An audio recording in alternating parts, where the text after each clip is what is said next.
Hey guys, I'm back with a brand new video and it's my June plan with me. This is my third month using my bullet journal, so I'm super pumped about that and a lot has changed. And so for my cover page, I was really inspired by this artist, Friedrich Forrest, and he does all these simple line drawings, usually of hands and bodies, usually belonging to women. And so that was really what inspired, I guess, the style of this month's bullet journal, and so my cover page is super simple. Just says June.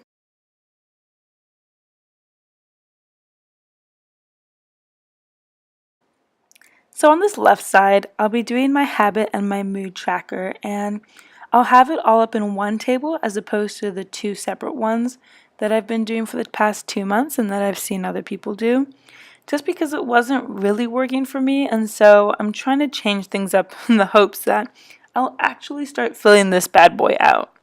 And so right now I'm just writing down the letters of the day, and then next to it I'm just going to write down the number of the day. And in the top bar, I've come up with all of these little doodles. I'll put a key on the screen for you guys to see what they mean. And pretty much if I achieve whatever that may be, I get to just do a highlighted line. So very similar to how you would do your normal habit and mood tracker, just a different layout. My headings throughout this month are super basic and super easy, which is fun for the whole family. So just my gray marker and a black outline, and voila, it looks better than it is. Because let's be real, that takes no skill. Okay, on the right side of the page, I am doing my goals slash wish list slash YouTube tracker. And with my goals, I'm just wanting to be a bit more specific. And I did this page last month, but I didn't really commit. And I can't draw this YouTube sign thing, but whatever. So I want to be better at my goals and really write stuff down that are realistic, that I can accomplish this month, and that will bring me closer to my actual goals. And then my wish list, everything that I want.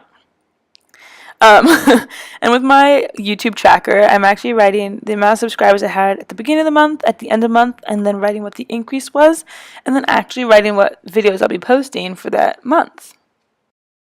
Okay, next page. This is probably the most different. This is my expense tracker or expenses tracker. And I saw this format on somebody else's bullet journal video, and I absolutely was like, oh, this might just be a really good idea for me because I have not been really good with filling in my expenses and stuff and just writing every single thing down. So with this one, all I have to do is write down how much I spent for that day. And I'm going to try and write as much of a description as possible. But then at the side, I also have starting balance, end balance, my bills, income, and savings.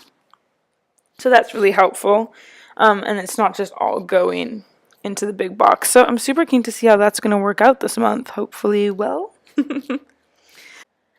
Okay, now on this page, I'm doing my monthly log, which is pretty much the same as how I did it last month, which kind of worked. Let's just say it worked better than April. So there's a gradual improvement taking place right now, which I'm pretty stoked about because it's the small steps, So I have my giant calendar here, and I'll write my events that I have taking place underneath. And then in this bottom left corner, I decided to do a baby box of July because last month, in the month of May, I found that there were so many things that I wanted to write down that were happening in June, but I didn't want to write it in my future log. So now I've created this bad boy, and it's going to be great. But I also did not plan properly, so I'm now adding another line. How fun. Yay for June, and also July.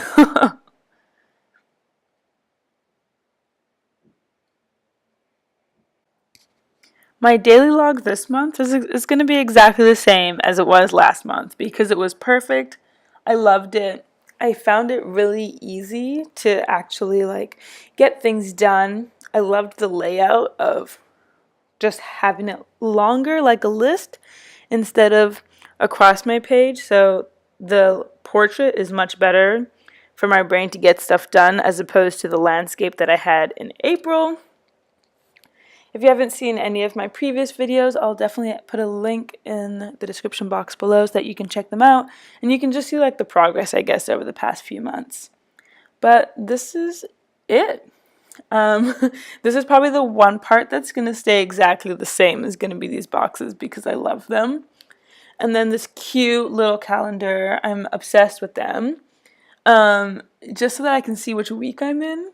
Not that I don't know, but I like it. It's working for me. I'm keeping it. My notes section is great too. It's like the most important things of my week, pretty much. And then at the top, instead of just writing June, I actually wrote the number of the days that are on this page, which is super good. So go Kage, that's great. I hope you've really enjoyed this video because I've loved this month, and I hope it inspires you to create more and do more with your bullet journal. Let's just look at a quick overview of the month. Yeah, this is pretty much it. I hope you liked this video. If you did, give it a thumbs up. And I will see you guys next week, Thursday, with a brand new video. Peace out, homies.